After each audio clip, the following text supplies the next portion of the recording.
అయితే ప్రార్థన చేద్దాం.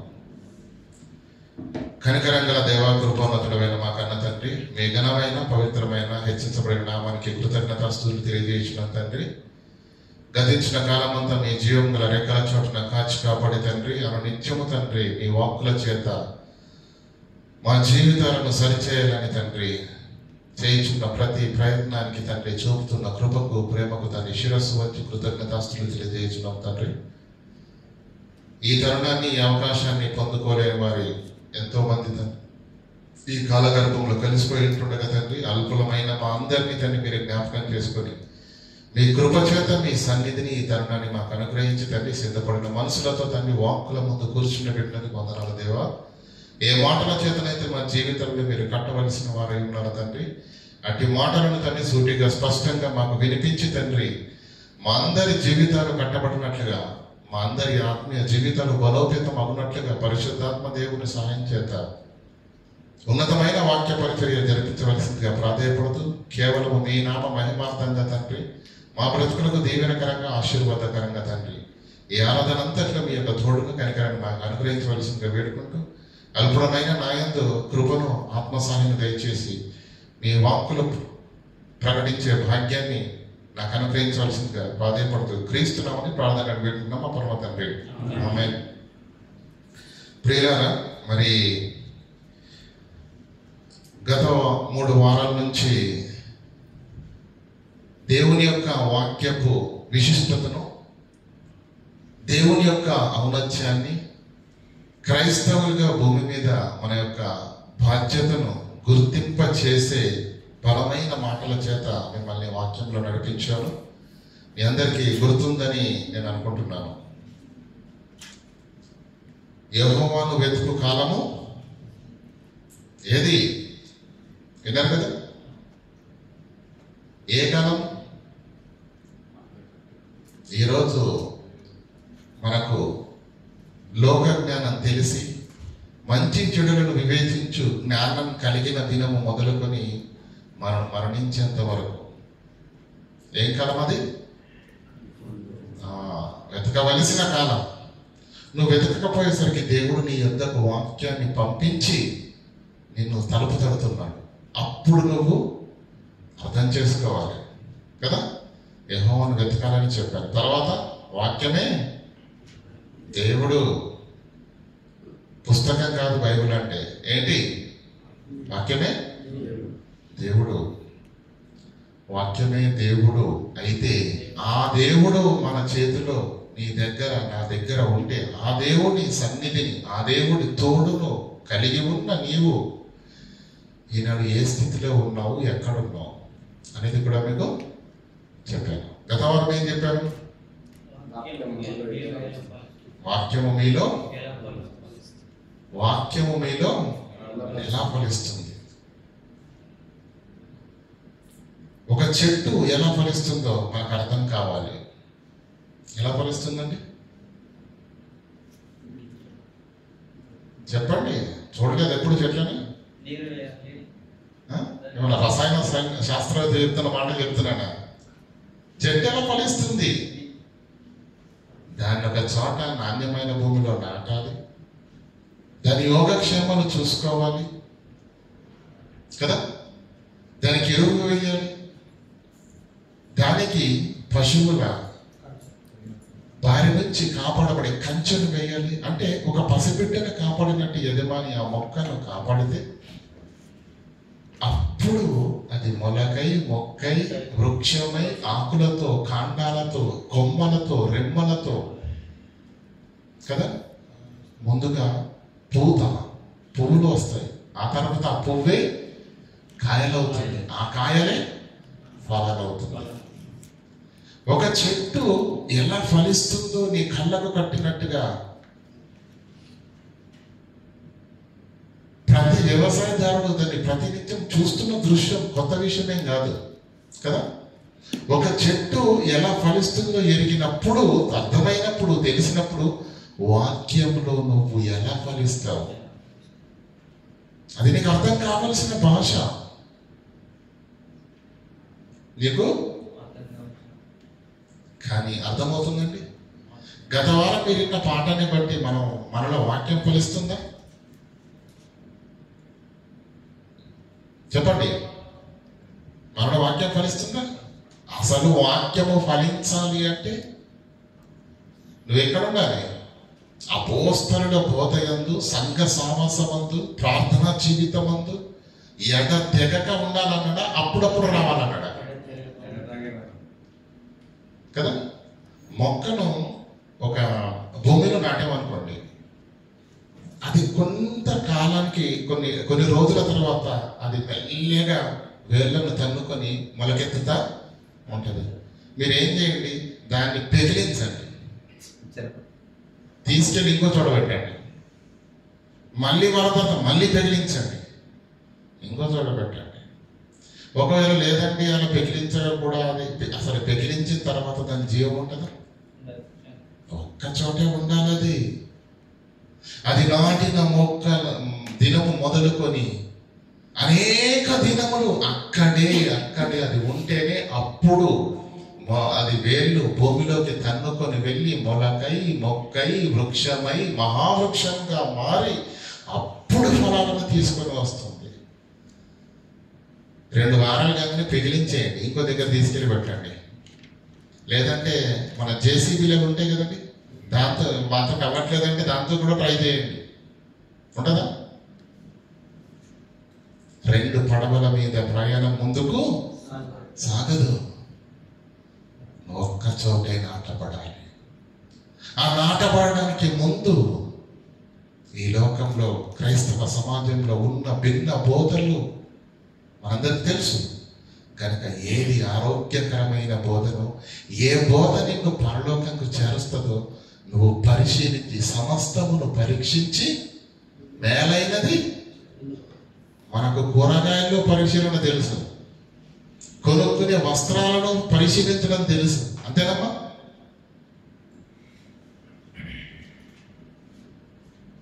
షాప్కి వెళ్ళగానే వెంటనే ఏదో ఒక షర్ట్ ఇచ్చేయండి అని చెప్పేసి సైజు తీసుకొచ్చుకుంటారా మీరు? ఎంత పరిశీలన మీ బాబు అక్కడ.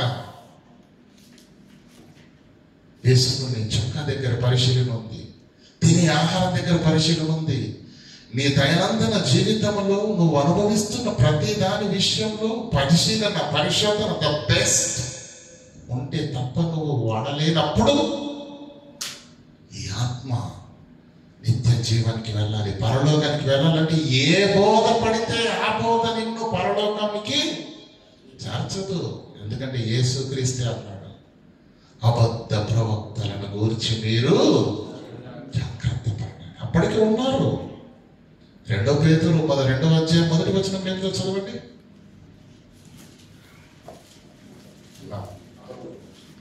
వేసుకుని ఎక్కువ చేయండి.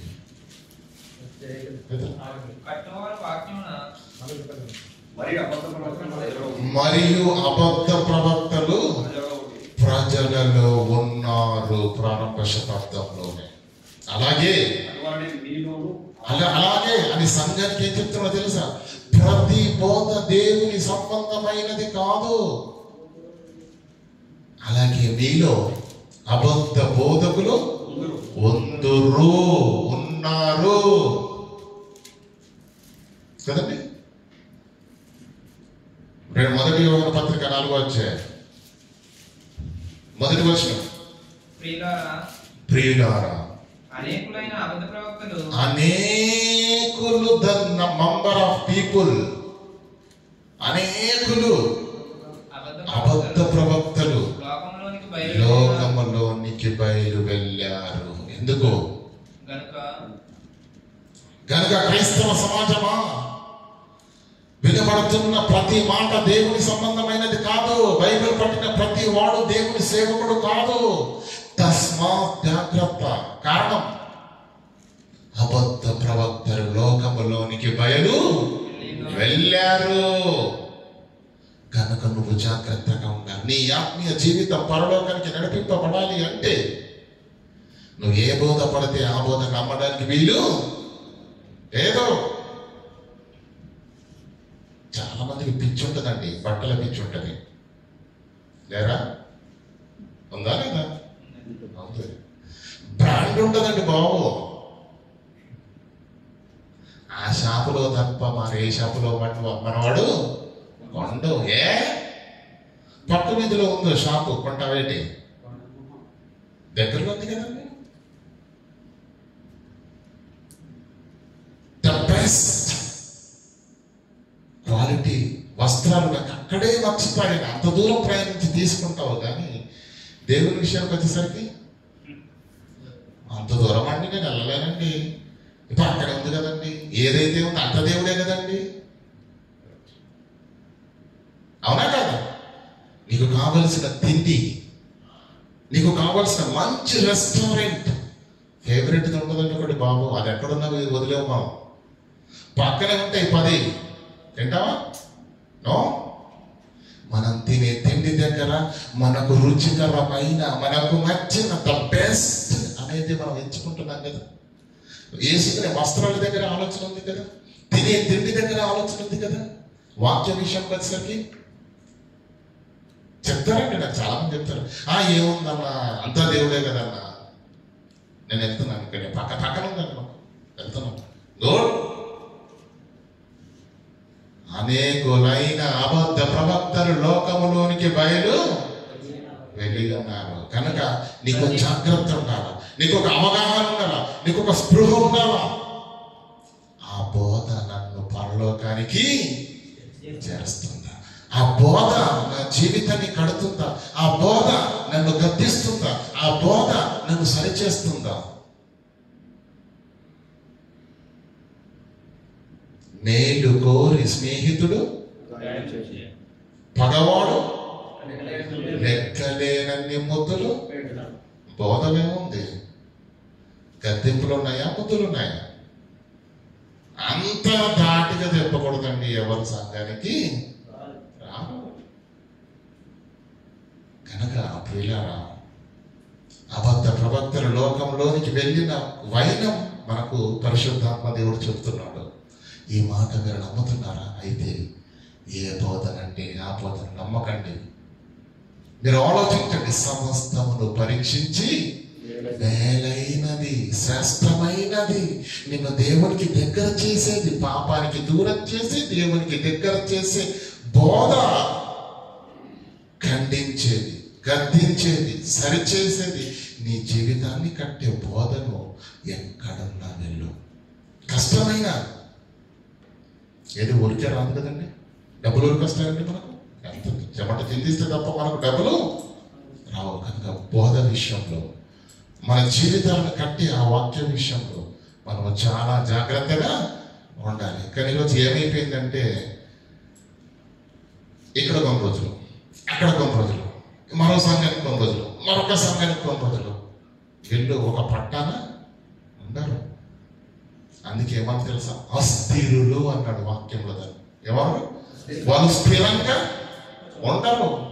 ఎటు గాలి వీస్తే వెళ్ళిపోతారు. పొట్టనే ఉంటుందండి. తూర్పు నుంచి పర్మనెంట్ చేసింది అనుకోండి గాలి, ఇటు కొట్టుకపోతారు. అటు నుంచి ఇటు వచ్చింది అనుకో గాలి, మళ్ళీ ఇటు వచ్చేస్తూ ఉంటారు.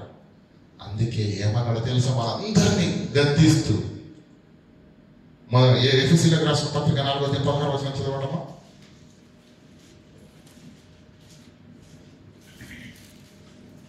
పరిశుద్ధులు సంపూర్ణులగునట్లు.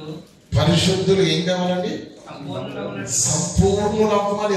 కంప్లీట్ జ్ఞానం అవ్వాలి. పరిశుద్ధులు ప్రారంభ దశలోనే ఉండిపోవడానికి వీలు లేదు. పరిశుద్ధులు సంపూర్ణులగుటకు క్రీస్తు శరీరము క్షేమాభివృద్ధి చెందుటకును. 14 చదవండి మీరు. ఎక్కడ అందువలన మనము ఇక మీదట. ఇంతవరకు జరిగింది చాలు. ఎంతవరకు జరిగింది చాలు. ఇక మీదట పసిపిల్లలుగా ఉండకండి. ఎవరు ఏం చెప్పినా తలుపకండి. ఎవరు ఏం చెప్పినా బలె బలె బలె బలె చప్పట్లు కొట్టకండి. పసిపిల్లల్లా ఉండకండి. పసిపిల్లలమై ఉండక మనుష్యులు, అబద్ధ ప్రవక్తలు లోకములోనికి బయలుదేరారు. స్వార్థ పనులు బయలుదేరారు. అబద్ధ ప్రవక్తలు బయలుదేరారు. మనుషులు మాయోపాయము చేత కూడా బోధ మాయోపాయాల చేత వంచడానికి తప్పుడు మార్గమున తప్పుడు మార్గానికి లాగే కుయుక్తితో అలా బోధ చేయడానికి వాళ్ళు ఇష్టపడుతున్నారు కనుక మీరు గాలికి ఎగిరిపోయే గాలికి ఎగురగొట్టబడిన వారమైనట్లుండక ఒక పొట్టులాగా ఉండటానికి వీలు లేదు. ఎగరగొట్టబరమైన వారైనట్లుండక ప్రేమ కలిగి సత్యం అంటే ఎవరు చెప్పారండి నిజమని? సత్యం అంటే నీ వాక్యమే సత్యం. యోహాను సువార్త 17:17 నేనే మార్గమును, నేనే సత్యమును, నేనే జీవమును. సత్యం అంటే ఏంటి? వాక్యం, యేసుక్రీస్తు. ఏంటి నిజం అంటున్నారండి? సత్యమందు వాటిని ప్రతిష్ఠ చేయము, నీ వాక్యమే సత్యము. కనుక అటు ఇటు ఎగరగొట్టబరమైన వారైనట్లు ఉండక ప్రేమ కలిగి సత్యము చెప్పాలి.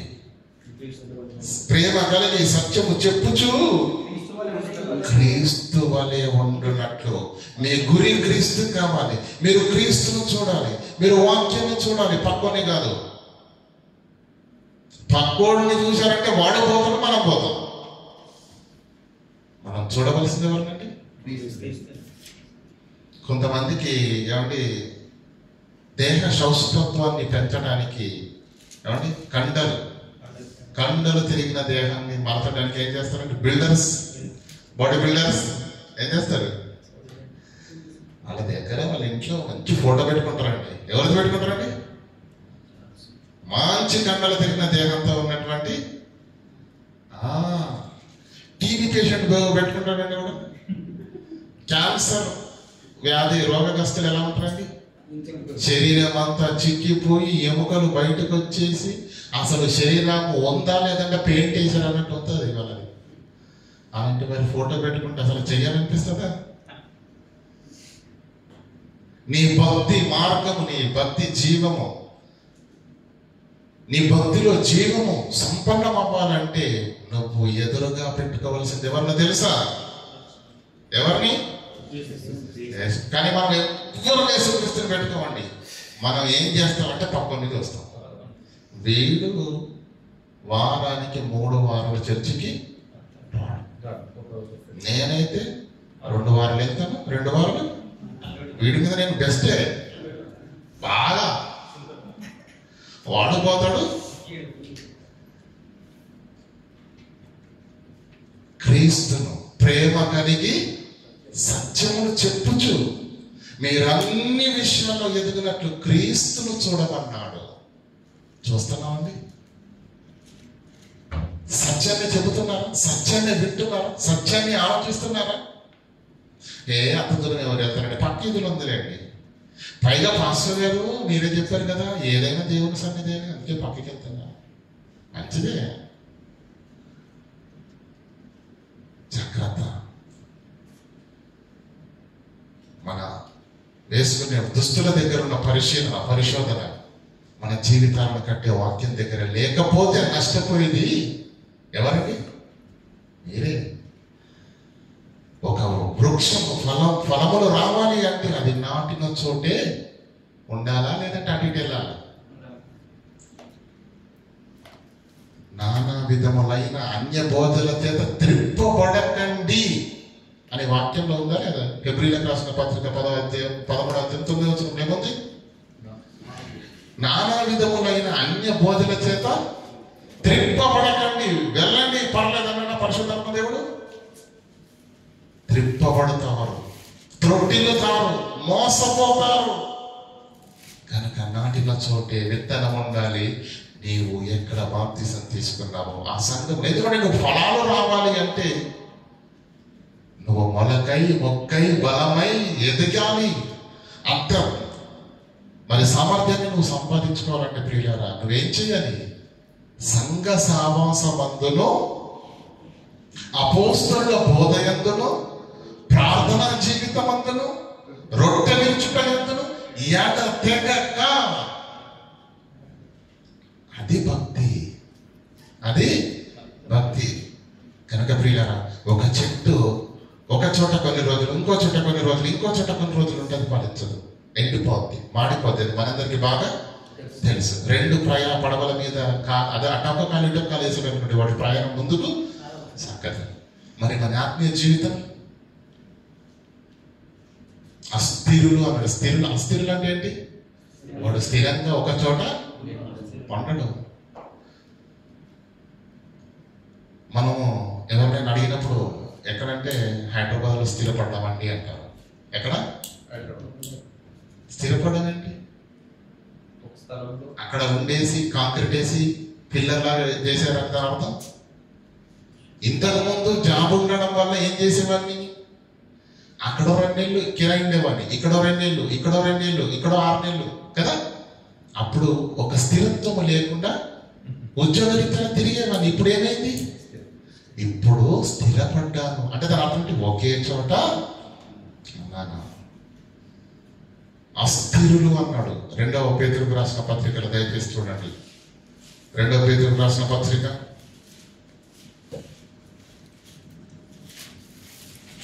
చివరి అధ్యాయం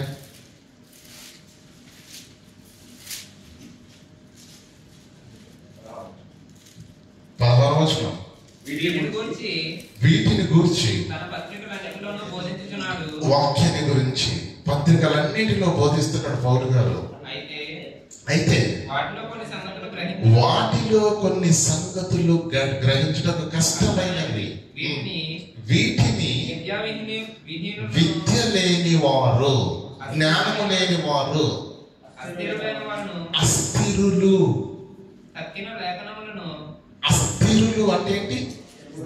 స్థిరత్వం లేనివారు. ఒక సంఘం అంటూ, ఒక బోధ అంటూ, ఒక స్థితి అనేది వారికి ఉండదు. అన్ని చోట్ల తిరుగుతూ ఉంటే ఉపయోగం లేదు ప్రియులారా. అన్ని బోధలు వినడం వల్ల ఉపయోగం లేదు. ఎందుకంటే నిన్ను పాడు చేసే బోధనే 90 పాళ్ళుంది క్రైస్తవ సమాజంలో. అనేకులైన అబద్ధ ప్రవక్తలు లోకములోనికి బయలుదేరి ఉన్నారు. గనక ప్రతి ఆత్మను నమ్మకూడదని 1 యోహాను 4:1 చెప్తున్నాడు. ప్రతి ఆత్మను మీరు నమ్మకండి, ప్రతి బోధన మీరు నమ్మకండి. ఏ బోధనైతే యేసు శరీరధారిగా భూమి మీదకి వచ్చాడో, ఏ తండ్రి అయితే మనందరి కొరకు ఎదురు చూస్తున్నాడని పరిశుద్ధాత్మను గురించిన వివరణతో చెప్పబడినటువంటి అపోస్తలుల బోధ యందు మనం నిలిచి ఉండాలి తప్ప దేన్ని పడితే దాన్ని విన్నారనుకోండి ఏమైపోద్ది? ఆత్మీయ జీవితము నాశనం అయిపోద్ది. కనుక వాక్యాన్ని ఎవరు అపార్థం చేసుకుంటారట? విద్యావిహీనులు, అస్థిరులైన వాళ్ళు. అర్థం చేసుకుంటారా? అపార్థం చేసుకుంటారా? అపార్థం చేసుకుంటారు. ఏమవుతుంది అపార్థం చేసుకుంటే? అపార్థము చేసుకుంటారు.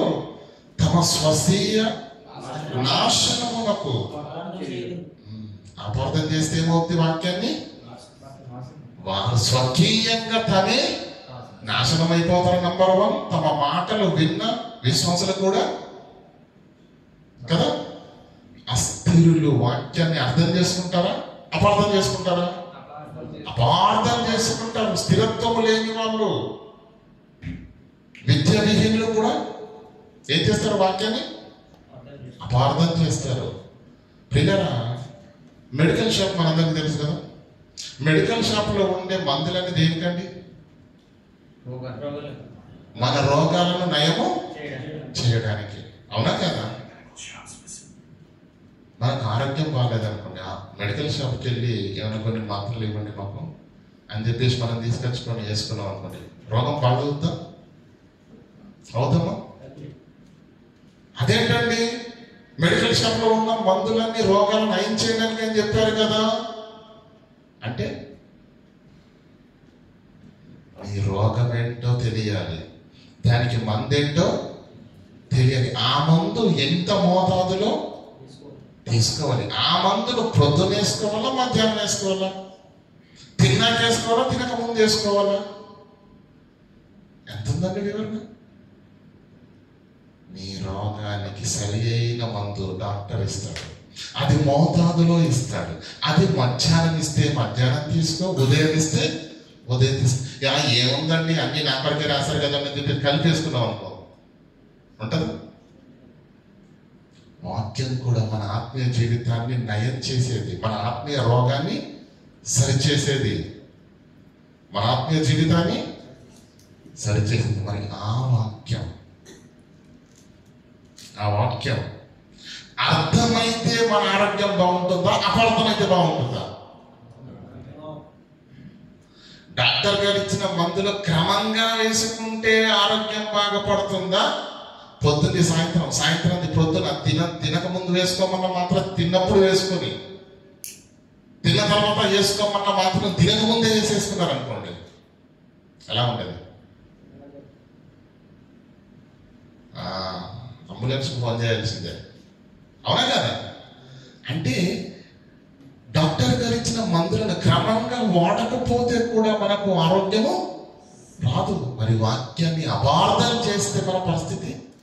ఈ వాక్యమే కదా మనల్ని జీవన్నిచ్చేది, ఈ వాక్యమే కదా మన రక్షణనిచ్చేది, ఈ వాక్యమే కదా మనల్ని నిత్య జీవంలోనికి నడిపించి. అలాంటి వాక్యము నీలో నాలో ఫలించాలంటే చాలా జాగ్రత్తగా ఉండాలి. వేరు లేని, వేరు తన్నని ఏ మొక్క కూడా ఫలాన్ని ఇవ్వదు, ఏ మొక్క కూడా ఫలాన్ని ఇవ్వదు. నువ్వు వాక్యములో నాటబడితే తప్ప, ఆ వాక్యము నీ హృదయంలో నాటబడితే తప్ప, అది బలంగా ఎదిగితే తప్ప, దాని వలన నువ్వు బలపడితే తప్ప ఆ వాక్యము ఫలాలను నీకు ఇవ్వదు కదండి. యోహాను సువార్త 15వ అధ్యాయం 5వ వచనం చదువుకుందాం. యోహాను సువార్త 15వ అధ్యాయం 5వ వచనం. ద్రాక్షావల్లిని నేను, యేసుక్రీస్తు అంటున్నాడు. మీరెవరు? తీగలు. మీరేం ఫలించాలంటే మీరు ఎక్కడ ఉండాలి? బయట ఉండకూడదు. ఎవరు నా యందు నిలిచియుందురో, నేను ఎవరి యందు నిలిచియుందునో వాడు మాత్రమే బహుగా ఫలిస్తాడు. నాకు వేరుగా, నాకు దూరంగా ఉంటే మీరు ఏమీ చెయ్యలేరు, మీరు ఫలింపరు. ఎవరిలో నేనుందునో అన్నాడు ఆయన. మనలో ఎలా ఉంటాడు? వాక్యమే దేవుడు, ఆ వాక్యమే నీ చేతుల్లో ఉంది. ఆ వాక్యాన్ని చదివి దాన్ని నీ హృదయాంతరంగాలలో భద్రపరచుకో. అప్పుడు ఆయన నీలో ఉంటాడు. అప్పుడు ఏమవుతుంది? మీరు ద్రాక్షావల్లికి అంటుకట్టబడి తీగలైన మీరు వేరు పారి బలపడి ఫలాలను ఇచ్చు వారిగా ఉంటారు. ఎవరు నా యందు నిలిచి ఉంటారో, ఎవరి యందు నేను నిలిచి ఉంటానో వాడు బహుగా ఫలించును. ఇక్కడ వరకు బాగుంది కదండి. కానీ ఇలా కొనసాగుతున్న భక్తి జీవితములో 15, 20, 25, 30 ఏళ్ళు గడిచిపోయిన మన భక్తి జీవిత చరిత్రను ఒక్కసారి వాక్యం దగ్గర పెట్టి పరిశీలిస్తే దేవుని ఆలోచన ఏంటో మనకు అర్థం కాకపోతే చాలా ప్రమాదం.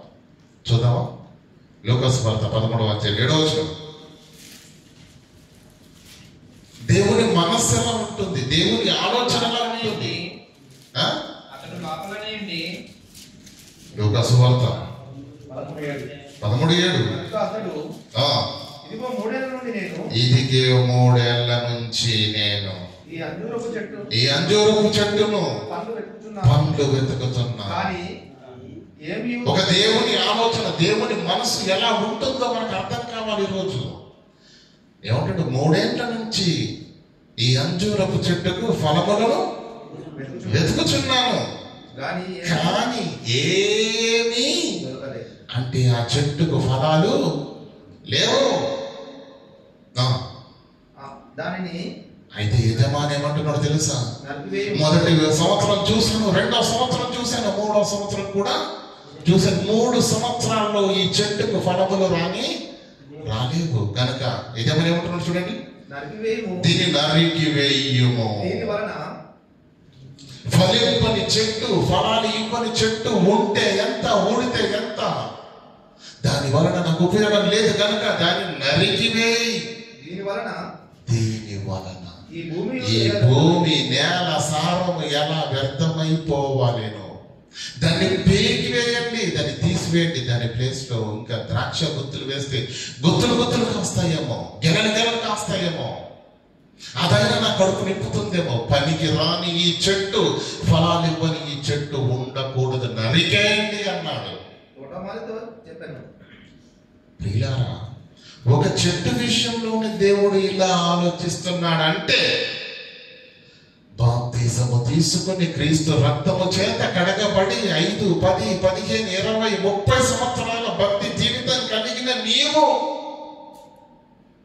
అనునిత్యము దేవుని కృప చేత పోషించబడుతూ ఆయన కృపను, దయను, కనికరాన్ని, ఆశీర్వాదాన్ని పొందుకుంటున్న నీవు ఆ దేవునికి నువ్వు ఉపయోగకరంగా లేకపోతే, ఆయా దేవుని పనిలో నువ్వు వాడబడకపోతే, ఆ దేవుని పరిశుద్ధతను నువ్వు కాపాడుకోనకపోతే, ఆ దేవునికి నువ్వు ఫలాలను ఇచ్చే వాణిగా నువ్వు లేకపోతే 3 ఏళ్ల కంటే ఎక్కువ చెట్టునే ఉండకూడదంటాడు. మరి 30 ఏళ్ళైంది కదా మన చరిత్ర. దేవుడు ఏమనుకుంటున్నాడు మన విషయంలో? 3 ఏళ్ల నుంచి ఈ చెట్టుకు ఫలాలను వెతుకుతున్నాను, కానీ 3 ఏళ్ల నుంచి ఆకులు తప్ప ఫలములు నాకు కనిపించలేదు కనుక తోటమాలిని పిలిచి దీన్ని నరికే అంటున్నాడు లేదా? ఇది దేవుని మనసు. ఒక చెట్టు విషయంలోనే దేవుడు అంత కోపగించుకుంటే, నీలో నాలో ఫలములు లేకపోతే, రాకపోతే దేవుడు నీ యందు నా యందు ఏ ఆలోచనతో ఉంటాడో తెలుసా? 3 ఏళ్లకే దాన్ని నరికేయమన్నప్పుడు 30 ఏళ్ళైనా మన భక్తి జీవితంలో ఉజ్జీవము లేకపోతే, పరిశుద్ధత లేకపోతే, క్రియాఫలము లేకపోతే, వాక్యాన్ని నింపుకొనకపోతే ఎలా ఉంటుంది చెప్పండి? దేవుడు చూస్తూ ఊరుకుంటాడు అనుకుంటున్నారా? దేవుడు చూస్తూ ఊరుకుంటాడు చెప్పండి? దేవుడు నిర్ణయం తీసుకోకముందే మన ఆత్మీయ జీవితాలు కట్టబడాలి. మన ఆత్మీయ జీవితాలు కట్టబడాలి. పిల్లలు 3 ఏళ్ళకి చెట్టును నరికేయమన్న దేవుడు 30 ఏళ్ళు అయిపోతుంది కదా. నీలో, నీ పైన, నా పైన దేవుడు ఒక వికటమైన నిర్ణయాన్ని తీసుకుంటే, మనకు విరోధమైన నిర్ణయాన్ని తీసుకుంటే కష్టం ప్రియులారా, చాలా కష్టం. ఏమండి, ఉదయం ఉదయిస్తుంది, సాయంకాలం అస్తమిస్తుంది. ఉదయ సాయంకాలం మధ్య బ్రతుకు, మనిషి బ్రతుకు, విశ్వాసి బ్రతుకు హ్యాపీగా కొనసాగుతుంది కదా, సంతోషంగా ఉన్నాం కదా, ఇక శ్రమ, కీడు అనేది ఏమీ లేదు కదా అన్నది హ్యాపీగా బ్రతుకుతున్నామేమో.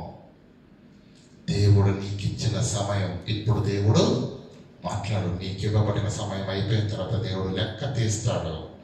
తస్మాత్ జాగ్రత్త, చాలా జాగ్రత్తగా ఉండాలి మనం దేవుని విషయంలో. ఇంత వాక్యాన్ని వింటూ నేర్చుకుంటున్న మనము క్రియాఫలంగా మారకపోతే చాలా కష్టం ప్రియులారా. ఏమండి, 3 ఏళ్ళకి చెట్టును తీసేయి అన్న దేవుడు, ఒకవేళ నేను బాప్తిసం తీసుకొని, లేదంటే మీరు బాప్తిసం తీసుకొని 15, 5, 10, 15, 20 ఏళ్ళు అయింది అనుకోండి ఒకవేళ, మరి నా విషయంలో దేవుడు ఎలాంటి నిర్ణయాన్ని కలిగి ఉన్నాడు? ఇప్పుడు 3 ఏళ్ళకి చెట్టుని తీసేయాలనుకున్న దేవుడు, ఇంతకాలం వింటున్నా మనం ఎదగకపోతే నీ పైన, నా పైన దేవుడికి ఉండే ఆలోచన ఏంటొకసారి అర్థం చేసుకుంటున్నారా? ఆలోచిస్తున్నారా? చూడండి, సామెతల గ్రంథం 3వ అధ్యాయం 3వ వచనం. దయను సత్యమును ఎన్నడూను నిన్ను విడిచిపోనీయకుము, నన్ను ఎన్నడూను నన్ను విడిచిపోనీయకుము. దేవునికి ప్రార్థన చేస్తున్నాడు, దేవునికి విన్నపం చేస్తున్నాడు భక్తుడు. తండ్రి, నేను భూమి మీద బ్రతుకున్నంత కాలం, ఊపిరి ఉన్నంత కాలం నీ దయ నా పైన ఉండాలి. నీ కృప, ఏమంటే కృప, సత్యము. సత్యం అంటే ఏంటండి? వాక్యం. అది నాకు ఉండాలి. ఎందుకంటే ఆ వాక్యమే నాకు రక్షణనిచ్చేది, ఆ వాక్యమే నాకు జీవాన్ని ఇచ్చేది, ఆ వాక్యమే నాకు వేకువ చుక్క. ఆ వాక్యాన్ని నేను నా యొద్ద నుంచి తీసేస్తే, నీ కృపను దయని నా పై నుంచి తొలగించేస్తే నేను భూమి మీద బ్రతకలేను తండ్రి. కనుక నీ దయ, నీ కృప నా పైన ఉండాలి. దయను, కృపను, సత్యమును ఎన్నటికీ నన్ను విడిచిపోనివ్వకు తండ్రి. అది నాకు కావాలి, దాన్ని నాకు దూరం చేయకు. ఈ భక్తుడు ఇలా ప్రార్థన చేస్తున్నాడు, విన్నపించుకుంటున్నాడు, దేవునికి మొరపెడుతున్నాడు. అంటే దేవుడు కృపను, సత్యమును కూడా మన యొద్ద నుంచి తీసివేస్తాడా? చెప్పండి. ఒక సమయం కొరకే వేచి చేస్తున్నాడు. చెట్టు ఎందుకు వేశాడు? ఫలాల కోసం వేశాడు. 3 ఏళ్ళు ఎదురు చూశాడు, ఫలాలు లేవు. ఏం చేస్తున్నాడు? తీసేయ్.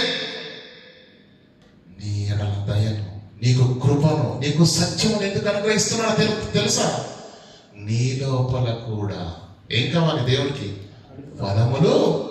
దేవుని కృపను పొందుకుంటున్న నీ నుంచి దేవునికి ఫలం కావాలి. దేవుని సత్యాన్ని పొందుకుంటున్న నీ నుంచి దేవుడు ఫలం కావాలని ఆశిస్తున్నప్పుడు ఆ ఫలము ఇయ్యని 3 బారిన చెట్టు లాంటిది నీ జీవితం అయితే, నీ ఆత్మీయ జీవితం అయితే, నీకు అనునిత్యం అనుగ్రహిస్తున్న కృపను, సత్యమును కూడా దేవుడు నీ యొద్ద నుండి తీసివేస్తాడు. తీసివేస్తాడండి. అదేంటండి? దేవుడు ప్రేమమయుడు కదండి. చూస్తారా మాటను? మత్తయి సువార్త 25వ అధ్యాయం 29వ వచనం.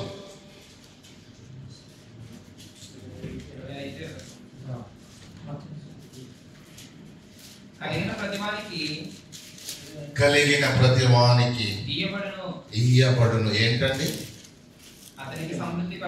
మీరు ఇంటికి వెళ్ళిన తర్వాత చదువుకోండి. 14వ అధ్యాయం నుంచి 14వ వచనం నుంచి మత్తయి సువార్త 25వ అధ్యాయము 14వ వచనం నుంచి 28 వరకు ఇంటికి వెళ్ళిన తర్వాత తీరంగా చదువుకోండి. మనందరికీ తెలిసిన మాట చిన్నప్పటి నుండి. ఒక ఉపమానాన్ని చెప్పాడు. వెళుతూ వెళుతూ ఏం చేశాడట? ఒక కాపు, ఒక యజమాని ఏం చేశాడంటే ముగ్గురిని పిలిచాడు. ఒకడికి 5 తలంతులు ఇచ్చాడు, ఒకడికి 2 తలంతులు ఇచ్చాడు, ఒకడికి 1 తలంతు ఇచ్చాడు. నేను దేశాంతరం పోయి వస్తాను, నేను వచ్చే వరకే వీటిని ఏం చేయండి, మీరు వీటి చేత ఇంకా ఫలాలను సంపాదించండి అని చెప్పి ఇచ్చి వెళ్ళిపోయాడు. కొంతకాలానికి వచ్చాడు యజమాని. ఎరా 5 తలంతులు ఇచ్చాను కదా, నీకేం చేసావు? ఏమన్నాడు? యజమానుడా, నీవు నాకు ఇచ్చిన ఈ 5 తలంతులతోటి నేను ఇంకా 5 సంపాదించాను. Very good. కూర్చోలేదన్నమాట, కష్టపడ్డావన్నమాట, ప్రయాసపడ్డావు. Very good. 5 10 అంటే ఎలా అవుతాయి చెప్పండి? కష్టపడ్డాడు, అవునా? ఫలించాడు. శబాష్, నమ్మకమైన మంచి. Very good, very good, your progress. నీ సంగతి ఏంటి అబ్బాయి? 2 ఇచ్చారు ప్రభా నాకు. ఓకే, ఈ 2కు నేను మరి 2 తలంతులను కూడా నమ్మకమైన మంచి దాసుడా, నీవు కూడా ఏం చేశావు? సంపాదించావు. నువ్వు కూడా కూర్చోలేదు, సోమరిగా ఉండలేదు. ఏం చేశావు నువ్వు? నీవు కూడా కష్టపడి 2 తలంతులను సంపాదించావు. 3వ వాడిని అడిగాడు, నీ పరిస్థితి ఏంట్రా అని. ఏమన్నాడు? అయ్యా, నీ సంగతి నాకు బాగా తెలుసు. నువ్వు విత్తని చోట కోస్తావు, చల్లని చోట పంట కూర్చే అపరమేధావి నువ్వు కనుక నేను నీకు చిక్కేవాడిని. నేను నువ్వు ఇచ్చింది రుమాల్లో కట్టి మరి చాలా భద్రంగా పెట్టాను. నీది నీకు ఇచ్చేస్తా అనగానే, ఓరి దరిద్రుడా, అంటే నువ్వేం చేయలేదన్నమాట. నేను ఇచ్చినటువంటి తలంతుతో నువ్వేమి చెయ్యలేదు. దాన్ని రుమాల్లో కట్టి పెట్టావా? దాని వలన ఇంకొక దాన్ని సంపాదించలేకపోయావా? సోమరిమైన చెడ్డ దాసుడా అన్నాడు. అప్పుడు ఇదంతా సందర్భం అయితే 29వ వచనం ఇప్పుడు చదవండి. కలిగిన ప్రతి వానికి ఇయ్యబడును. ఆగండి. 5 తలంతులు కలిగిన వాడు ఇచ్చిన వాడినితో అడిగినప్పుడు దేవుడు ఏమన్నాడు? నేను 5 తలంతులు మరలా సంపాదించాను ప్రభు అనేసరికి అప్పుడు ఏమన్నాడు? ఇంకా 50 తలంతులు తీసుకోగో. నీకు 5 ఇస్తే 5ంటిని మరో 5 సంపాదించావు కనుక ఇదిగో ఈ విస్తారమైన సంపద నీకు ఇస్తున్నాను. కలిగిన వానికి ఇవ్వబడును కదా. 2 వాడికి 2ంటిని మరో 2 చేసిన వాడికి కూడా దేవుడు ఏం చేశాడు? ఇంకా తలంతులు ఇచ్చాడు. ఎవడైతే నిష్ఫలుడిగా సోమరిగా రుమాల్లో కట్టి పెట్టాడు వాడిని ఏం చేశాడు? వాడి దగ్గర ఉన్నది ఏదైతే ఉందో చూసాడు, 1 తలంతు ఇచ్చాడా? దాన్ని తీసేశాడంట. దాన్ని తీసి వేరే వాళ్ళకి ఇచ్చాడట. కలిగిన వానికి ఇయ్యబడును. కలిగిన వాడికంటే ఫలించిన వాడికి, ప్రోగ్రెస్ చేసేవాడికి, కష్టపడేవాడికి దేవుడు ఇస్తాడు. కలిగిన వానికి ఇయ్యబడును, అతను ఇంకా సమృద్ధిగా ఇస్తాడు. కలుగుతా ఉంటదా? ప్రోగ్రెస్ లేనివాడు, ఫలములు లేనివాడు వాని యొద్ద నుండి వాడికి ఇచ్చాడు కదా తలంతు, దాన్ని కూడా తీసివేయబడును. ఇదేమనుకుంటున్నారు మీరు? యేసుక్రీస్తు ఏదో కథ చెప్పాడు అనుకుంటున్నారా? ఇది నా ఆత్మీయ జీవితాల గురించి చెప్పాడన్న సంగతి మీరు ఈరోజు అర్థం చేసుకోవాలి. దేవుడు కూడా నీకు అనుగ్రహించిన తలంతులు ఉన్నాయా లేవా? 5 తలంతులు వాడికి ఇచ్చాడు, 2 తలంతులు వాడికి ఇచ్చాడు, 1 తలంతు ఇతనికి ఇచ్చాడు. నీకెన్ని తలంతులు ఇచ్చాడు?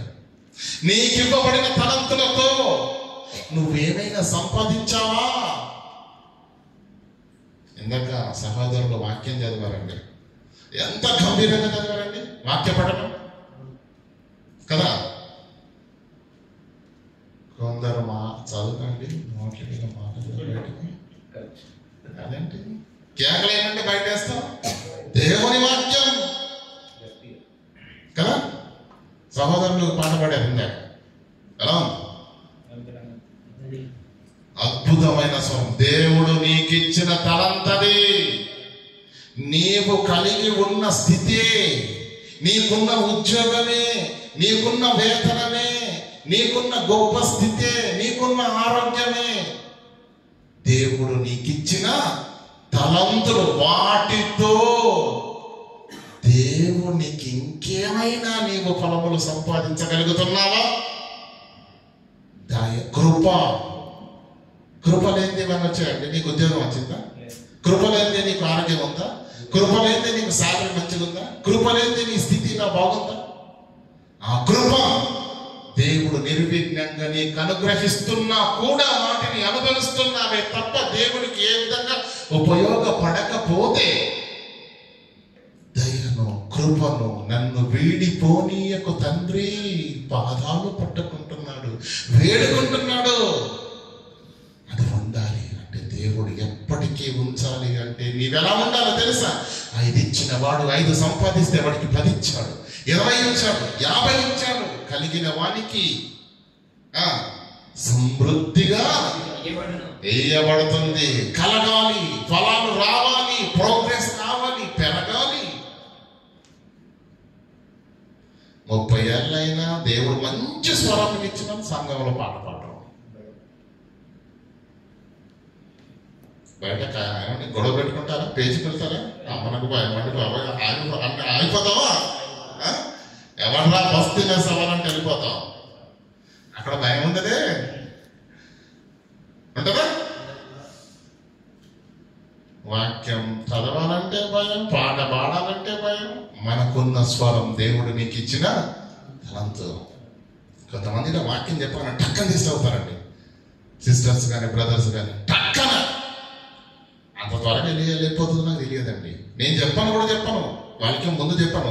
ఈ వచనం తర్వాత ఈ వచనం ఉంటుంది బ్రదర్ నేను చెప్పాను. లోక సువార్త నేను చెప్పాను లేదా టక్కన తీసేస్తాను. ఎంత స్పీడ్! మరి చాలా మంది ఏం చేస్తారు? లోక సువార్తన అది 66 పుస్తకాలు అది ఎక్కడ ఉంటది కనుక ఎందుకైనా మంచిది అని చెప్పేసి ఇండెక్స్ లోకి వెళ్ళి పాత నిబంధన అదో పెద్ద డౌట్. మళ్ళీ అందులో నుంచి మనం పేజీ నెంబర్ చూసి అప్పుడు పేజీ నెంబర్ పట్టుకొని వస్తూ ఉంటే ఇదంతా చేసేవారికి వచనము రెఫరెన్స్ మనము అధ్యాయము వచనం మర్చిపోతాము. అప్పటి వరకు వాక్యం కూడా అయిపోతుంది. తలంతు కొందరు వాక్యాన్ని చాలా జాగ్రత్తగా వింటారండి. ఎంత అట్రాక్టివ్గా ఉంటారు తెలుసండి. కొంతమంది భోజనం తినేటప్పుడు మనం ఎలా తింటామండి, పప్పన్నంతో తింటప్పుడు ఎలా తింటాం చెప్పండి, మన ఎక్స్ప్రెషన్ ఎలా ఉంటుంది.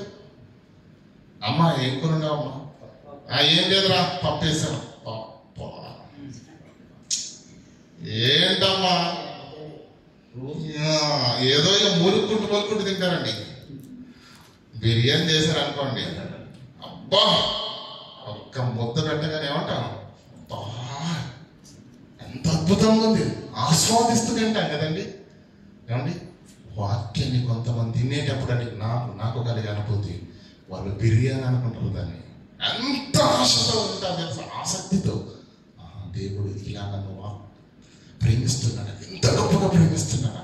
దేవుని వాక్యంలో ఉన్న మర్మం, దేవుని వాక్యంలో ఉన్నటువంటి దేవుని సంకల్పమైన ప్రేమ బోధకుడు చెబుతున్నప్పుడు వాళ్ళకి అర్థమవుతున్నప్పుడు ఒక బిర్యానీని, ఒక తినుబండారాన్ని తిన్నట్టుగా, ఒక జుంటె తేనె దారాలు తిన్నప్పుడు మాధుర్యం ఎలా ఉంటుందో అంత మాధుర్యాన్ని, సంతోషాన్ని వాళ్ళ మొక్కలోనే కనిపిస్తుందండి. అంటే దాని అర్థం ఏంటంటే వాక్యాన్ని వాళ్ళు బాగా రిసీవ్ చేసుకుంటున్నారు. అది తనంతే. సాలరీ, ఉద్యోగం, మంచి ఉద్యోగం. ఒకప్పుడు మనం ఎవడికి కూడా తెలియని అనామకులుగా ఉండేవాళ్ళం. ఈ రోజు దేవుడు ఒక మంచి ఉద్యోగం, ఒక మంచి స్థానంలో పెట్టాడు. మనం మాట్లాడితే కొందరికి పనులైపోయే స్థితిలో కూడా ఉంచుతాడు. దేవునికి స్తోత్రం కదా. మంచి సాలరీ. ఒకప్పుడు ఎంత అండి, 1000 రూపాయలు చూడడానికి సంవత్సరాలు పట్టిందండి బాబు నాకు ప్రారంభంలో 1000 రూపాయలు చూడడానికి.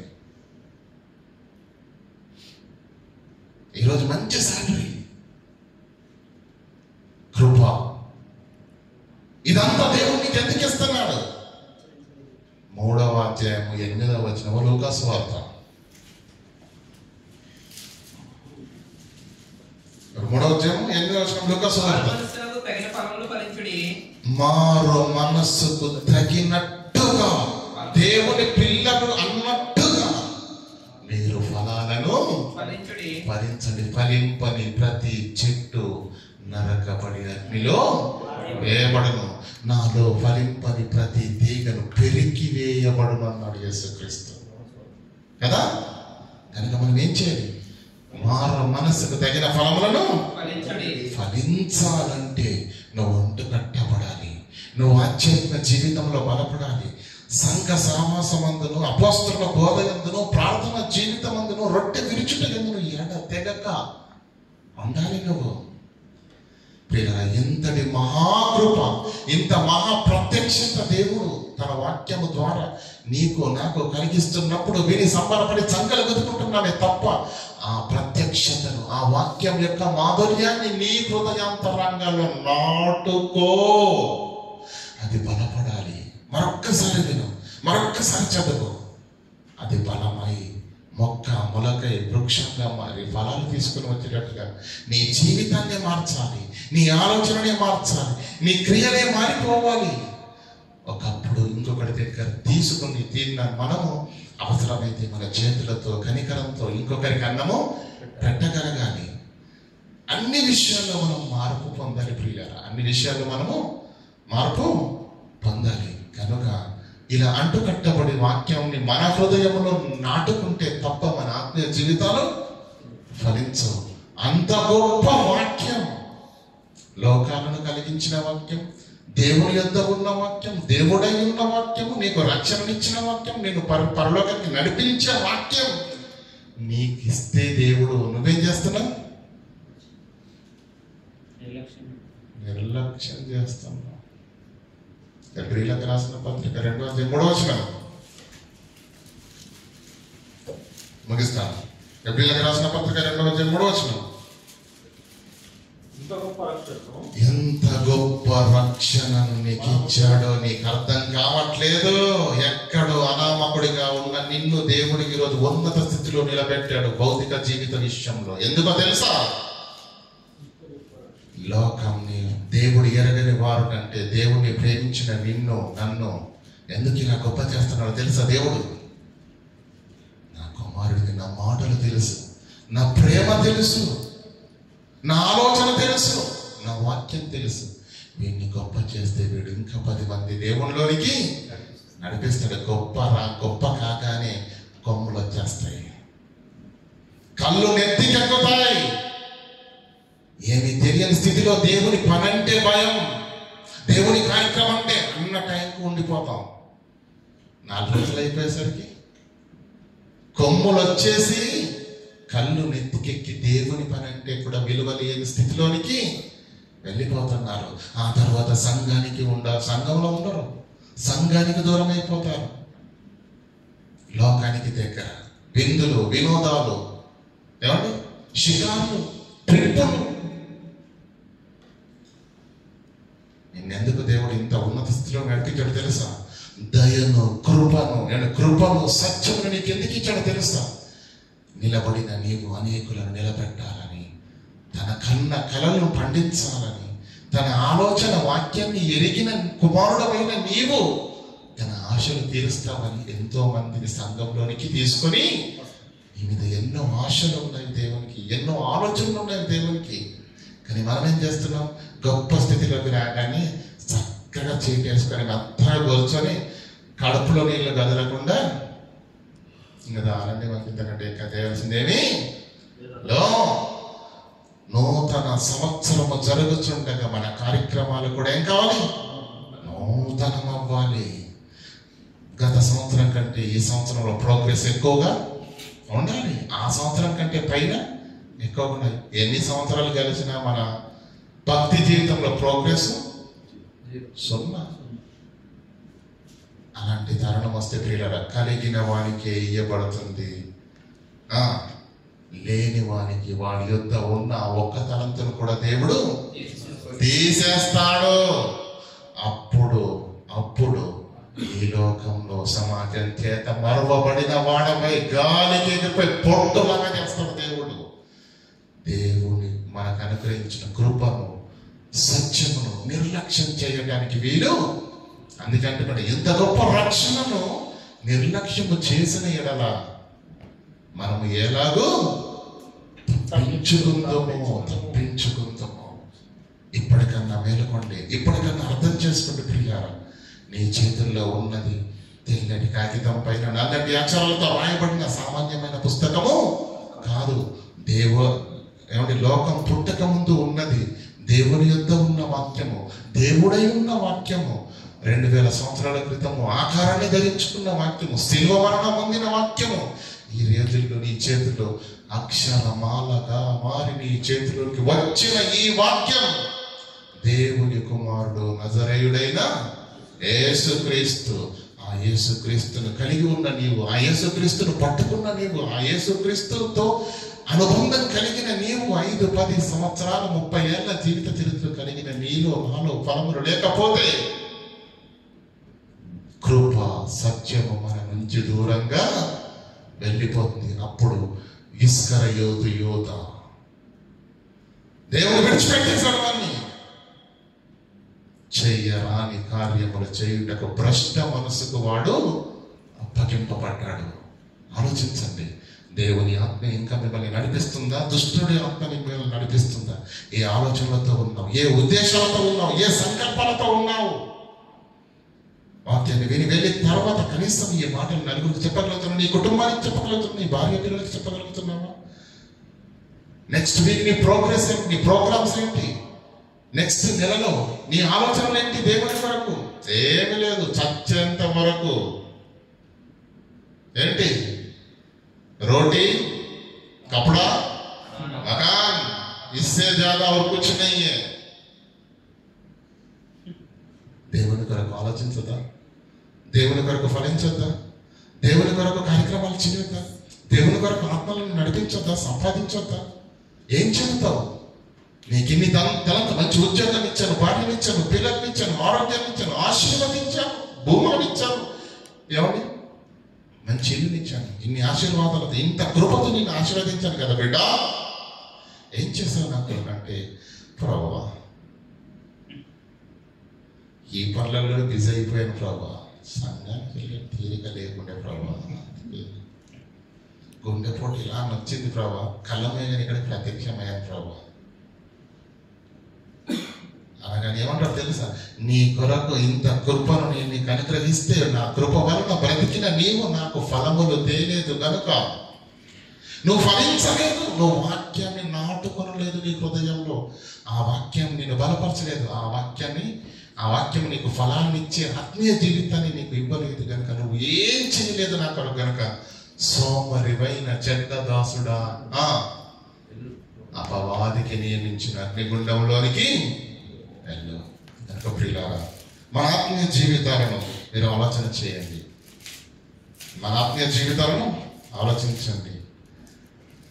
ఈరోజు నువ్వు దేవునిలో ఫలించాలి అంటే, దేవునిలో ఎదగాలి అంటే, పరలోకానికి నడిపించి మనల్ని బలపరిచే ఆ జీవితాలను కట్టి ఈ జీవవాక్యము నీకు కలిగి ఉన్నావు చూడు, నువ్వెంతో భాగ్యవంతుడివి. నువ్వేం చేయవలసిందంటే తెలుసా, క్రైస్తవ సమాజం అంతా చేస్తున్న తప్పేంటో తెలుసా, సమయమును పోనివ్వక. చదవండి వాక్యాన్ని, అలాగే తెలుసు కదా, ఏమన్నా చదవండి అమ్మా. 5:15 ఎఫెసీయులకు రాసిన పత్రిక, దినములు చెడ్డవి కనుక సమయమును పోనివ్వకండి. అది మనకు చెప్తున్నాడు అన్నమాట. సమయం పోనీయద్దు అంటే, ప్రభు వారం రోజుల్లో నీ కొరకు ఒక్కసారి కూడా బైబిల్ తీసి చదివే తీరిక నా దగ్గర ఏం చేస్తావు? దిక్కుమాలిన పనులన్నీ, సమయాన్ని దుర్వినియోగం చేస్తున్నావు. ఏ సమయం నీకు ఇవ్వబడిందో సక్రియ చేయడానికి, ఏ సమయం నీకు ఇవ్వబడిందో దేవుని కొరకు ఫలించడానికి, ఏ సమయం నీకు ఇవ్వబడిందో దేవుణ్ణి వెతకటానికి, ఏ సత్యము నీకు ఇవ్వబడిందో దేవుని కార్యాలు చేయటానికి, ఈ సమయాన్ని అంతా కొలాప్స్ చేసేస్తున్నావు. నీ శరీర సంబంధమైన ఆశలు, కోరికలు, అవసరాలు తీర్చుకోవటానికి ఈ సమయం అంతా వాడిస్తున్నావు. దేవుని కొరకు నీ జీవితంలో ఒక్క నిమిషము కూడా లేదు. సమయమును పోనీయక సద్వినియోగం చేసుకొనుచు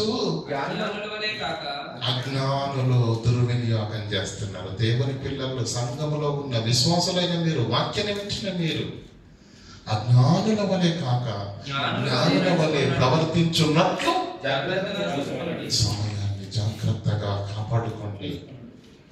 మనకున్న సమయంలో రోజుకు కొంత, 1 గంట సేపైన దేవునికి ఇవ్వండి, వాక్యాన్ని చదవండి, ఆ వాక్యంలో ఏముందో నేర్చుకోండి, దేవుడు ఏం కోరుకుంటున్నాడో మీకు అర్థమవుతుంది.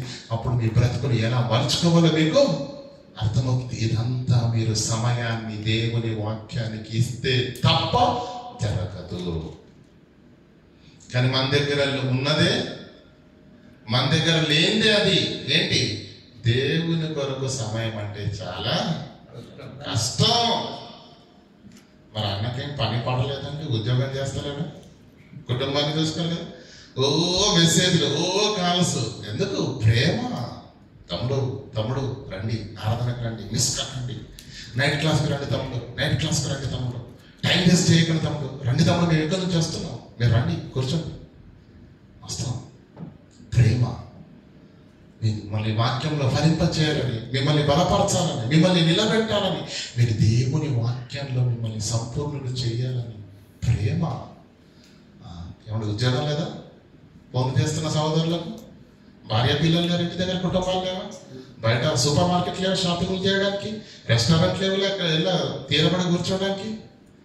కాలాన్ని వృధా చేయకుండా ఉద్యోగం చేసుకుని కుటుంబానికి ఇవ్వాల్సిన సమయానికి కుటుంబానికి ఇచ్చి, మిగతా అనవసరమైన వాటన్నిటిని కట్ చేసి దేవుని పిల్లల్ని వాక్యంలో నడిపించడానికి, నూతనంగా వచ్చినటువంటి వారిని దేవుని వాక్యం చేత ప్రేరేపింపబడి దేవుని వద్దకు నడిపించడానికి సమయాన్ని కేటాయిస్తున్నారు, కాల్స్ చేస్తున్నారు, ప్రేమతో తనకు కలిగినది పెట్టి ఏమండి దేవుని వైపు నడిపించడానికి సర్వశక్తుల ప్రయత్నం చేస్తున్నారు.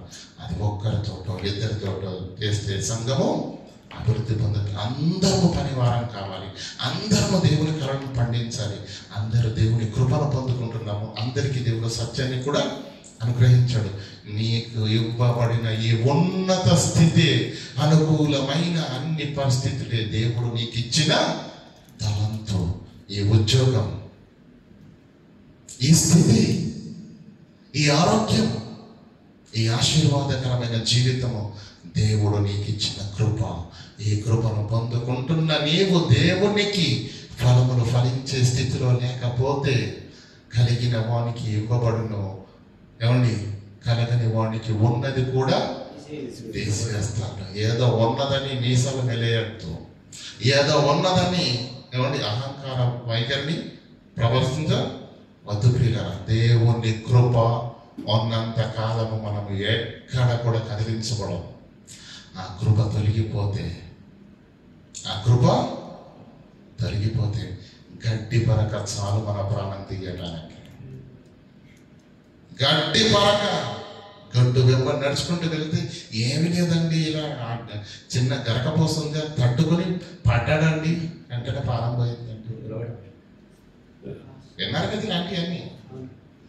లేదండి వాడు కండలు తిరిగిన వీరుడండి బాబు, కుస్తీ పొడిలో వాడిని కొట్టేవాడే, మరి ఎందుకు తెచ్చిపోయాడు?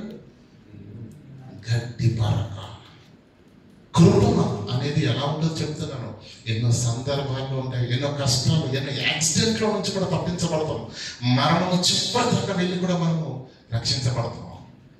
కరోనాలో ప్రియ ఐసీయూలో వెంటిలేటర్ పైన ఉండి కూడా మరణం దగ్గర వరకు వెళ్ళి వచ్చారు. నీ ఎడల దేవుడు కృప చూపించాడు. ఒక్కసారి గుర్తు తెచ్చుకుని ఎన్ని గండాల నుంచి, ఎన్ని అపాయాల నుంచి, ఎన్ని ప్రాణాపాయ స్థితుల నుంచి దేవుడు మనల్ని కాపాడాడు. కృప, ఆ కృప, ఈ సత్యము నీ దగ్గర ఉంది. నువ్వేం చేస్తున్నావు? సమయాన్ని దుర్వినియోగం చేసుకుంటూ కాలయాపన చేసుకుంటూ లోకంలో దేవుడు తెలియని అజ్ఞానుల వల్ల నీ బ్రతుకుల ఉండి నిష్ఫలులుగా బ్రతికితే కలిగిన వానికి ఇవ్వబడను, కలిగినది కూడా మన యొద్ద నుంచి తీసివేయబడను. జాగ్రత్త, జాగ్రత్త. 3 ఏళ్లకే అంజూరపు చెట్టును నరికివేయమన్న దేవుడు ఇంకా శ్రమిస్తున్నాడు. ఈ విషయంలో ఇంకా ఓర్చుకుంటున్నాడు. సరి చేసుకుందాం.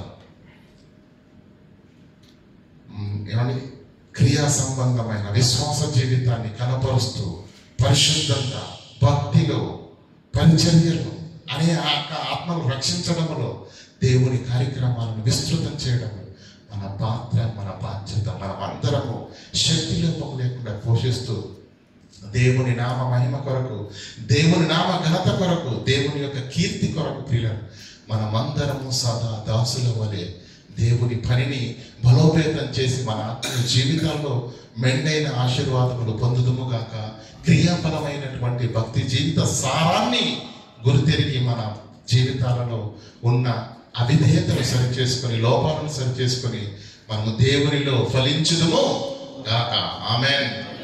ప్రార్థన చేసుకున్నాం. కనికరంగా దేవ, కృపోన్నతమైన మా తండ్రి, నిఘనమైన పవిత్రమైన మహోన్నతమైన నామానికి వందనాలు తండ్రి. మరొక్కసారి తండ్రి మీ మాటల చేత మమ్మల్ని హెచ్చరించినందుకు మీకు కృతజ్ఞతాస్తులు తెలియజేయించిన తండ్రి. క్రైస్తవ జీవితం అంటే తండ్రి అలవాటుగా, ఆచరణగా ఆదివారం రోజున కేవలము